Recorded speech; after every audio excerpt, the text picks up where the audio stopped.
Hi everyone, it's Andy from AKS here with a look back at January 2020 market report. As we do each and every month, we're contrasting it with how we got on in the 12 months previous, and it isn't just for ourselves, it's for the whole of Derby. Every agent figures are taken from Rightmove. Look at 4 key categories: new properties, sales agreed, number of price reductions, and how many properties are actually on the market.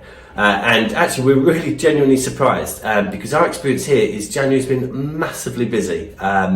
It typically is a good month anyway. People get Christmas out of the way, start thinking of plans for New Year, which for a lot of people is of course moving.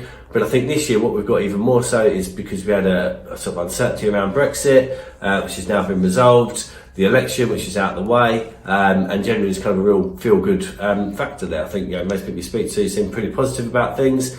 And these things have a habit of becoming self-fulfilling. When people feel quite positive, they're more likely to make decisions on making purchases, and from there the sort of things start to flow.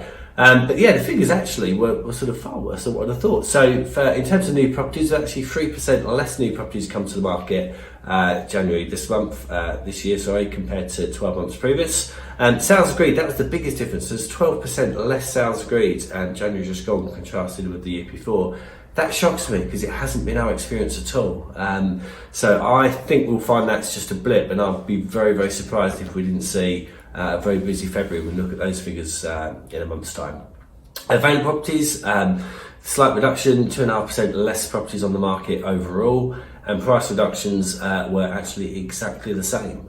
So I say those figures sort of don't really contrast with our experience or with the general sort of sentiment that we're sort of feeling out there, really. So be really interesting to see how they change as we look at next month, and what we're also going to do sort of moving forward is more specific, so rather than Derby as a whole, look at some of the areas that we do a lot of business in, sort of Little Over, Chellaston, and provide a more sort of detailed analysis for that for people whose details we hold. If you'd like to receive that, obviously just let us know and we're happy to share it with you.